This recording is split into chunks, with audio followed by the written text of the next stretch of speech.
Hello and welcome to week 2. This is going to be a short video in which I talk about Victorian children's magazines. So in this video we're going to cover 19th century print culture very quickly. It's a massive subject. You can read a lot on it. I'm just going to give you a really brief overview. Beginnings of market segmentation, a bit about didacticism. I'm going to introduce the girls' own paper and the boys' own paper, talk a bit about gender and class, and then go into the readings and cover my references.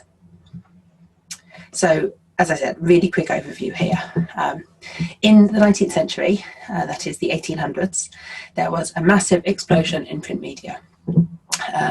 There's kind of two main reasons for that, I think. One of them is technical improvements. So improvements in the making of paper and in printing technology have made a huge difference in allowing the possibility of printing a lot more stuff than had been done before, and printing a lot more ephemeral stuff.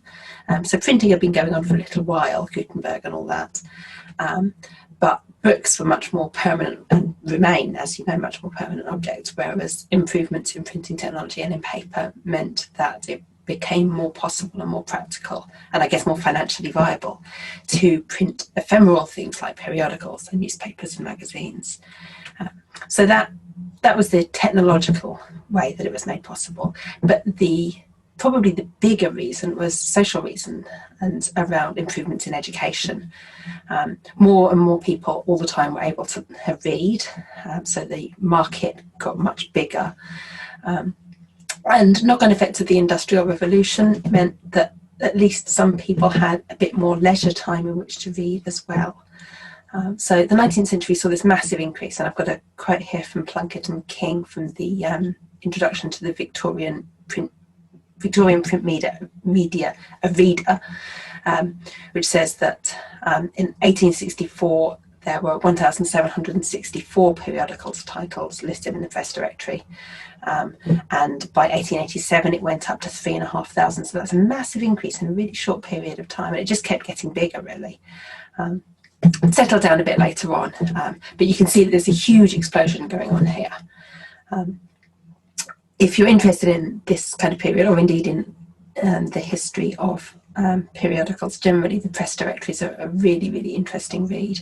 A bit hard to get hold of right now, with libraries being closed and so on, but once libraries are open again, perhaps if you're moving on to further study after this, the newspaper press directories can tell you all kinds of interesting stuff about when magazines and newspapers were published, who they were aiming at, information about their frequency, their cover price, the kind of advertising they're looking for, especially later on when advertising starts becoming more commonplace.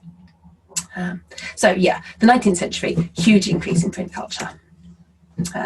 And alongside that, the market started to be segmented. So when there were more and more magazines and newspapers being published all the time, the publishers started to try and target those with smaller groups.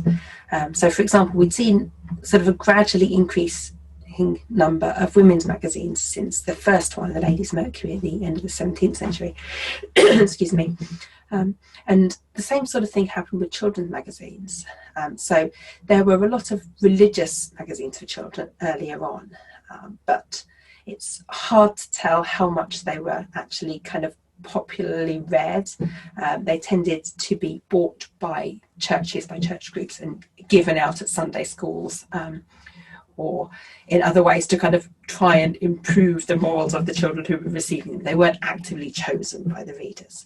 But from the middle of the 19th century, starting with the Boys' Own magazine in 1855 rather, publishers started to explicitly target different groups of children, boys and girls, boys to start with, moving into girls later, with magazines which they were intended that the children themselves or their parents on their behalf would buy and actively choose.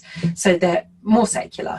There's some moral stuff going on with them all the way through. We'll talk a bit more about that in a couple of slides.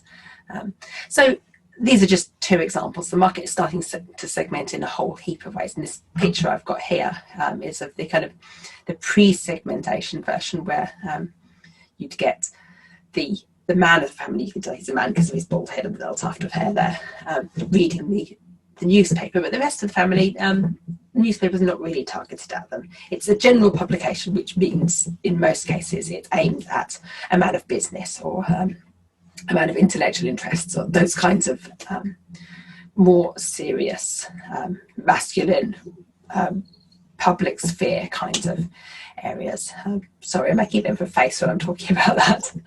And I mentioned didacticism, which is it's about trying to teach through the use of magazines and newspapers. Excuse me, and again, Plunkett and King here. While texts and bodies were often related, reading was also and more importantly perceived as influencing the soul, with all the religious and moral implications that involved. So there's a lot of effectively moral panic about what people are reading, and particularly people who are seen as being easily influenced. And throughout the history of print, that has tended to be particularly children and women. Grown men are not very easily influenced. Grown men are solid in their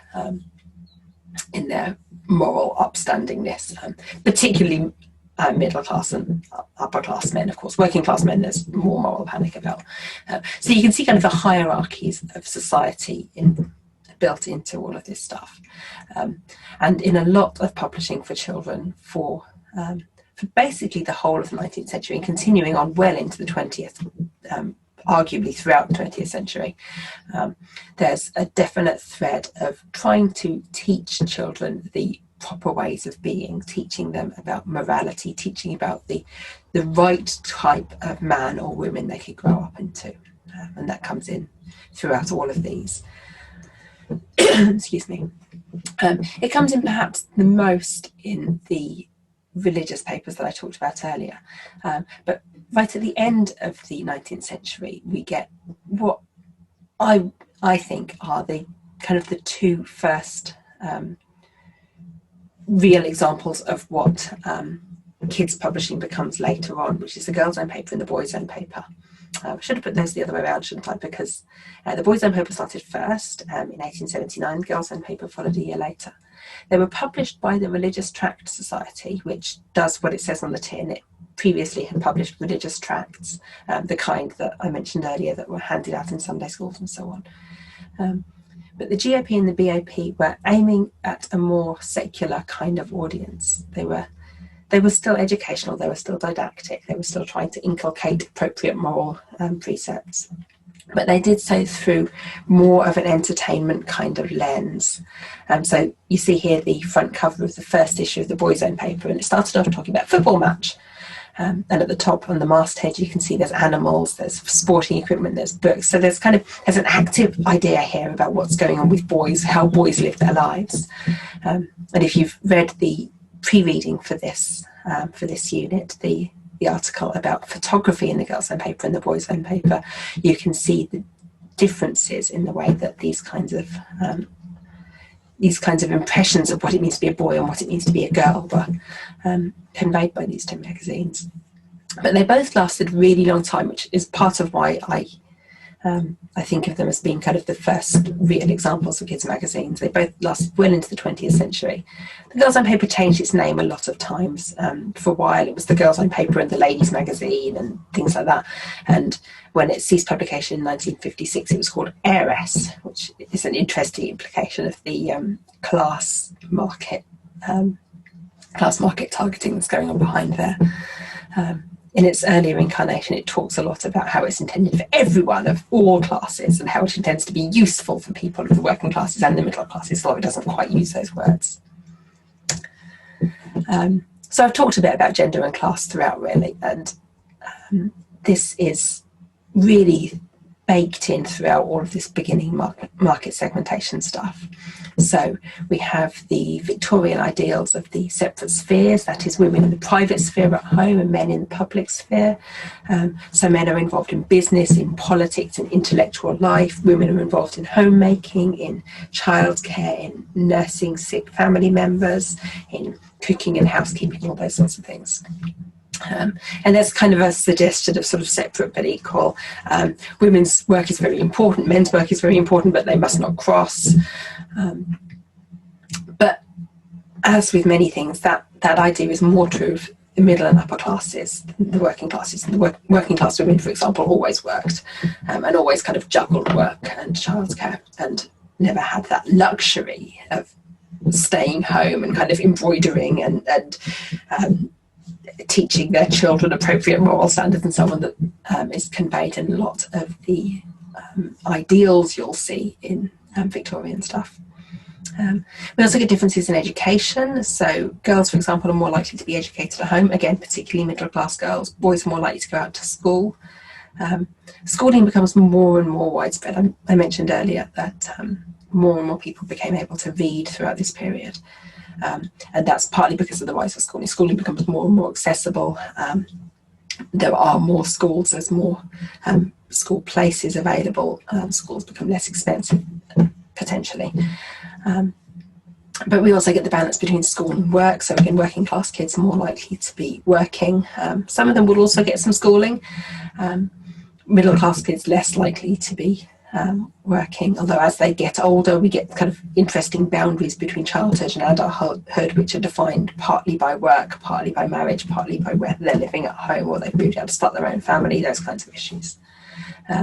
For girls, we get the very strong impression of Queen Victoria herself as the gender ideal.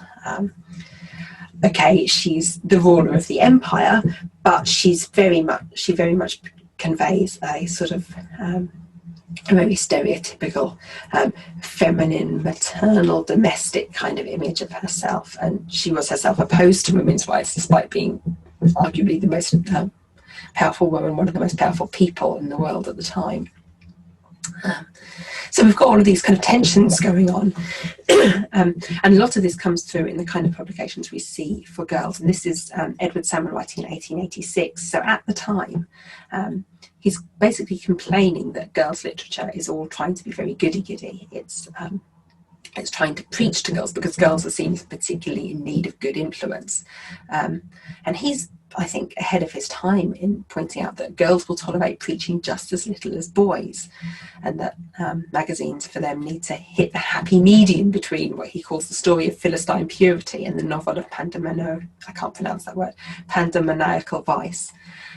So there's always this balancing act going on in publishing for kids in this era, and particularly for girls. On the one hand, they need to educate because that's what you do, you educate children. On the other hand, they need to entertain because otherwise the message of education will not be received. So I just want to briefly introduce the readings. I've mentioned already the paper about photography in the girls' own paper and the boys' own paper. That's the kind of, if you read one thing, read that. And there's some other suggested readings there.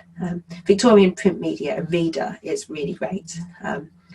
What a reader means, if you don't know, means it's republishing an assortment of different articles from different sources, and some of them are contemporary to the sources they're talking about, like the Salmon that I just mentioned, the guy who's talking about girls not liking preaching, and others like that. And there are other more recent articles looking back and analysing. There's loads of great stuff in there, and you can get that online through the library.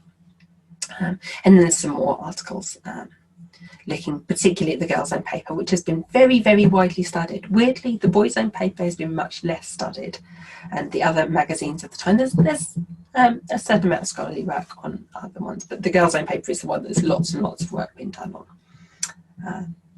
So that's your brief introduction to magazine publishing for Victorian children. Thank you very much.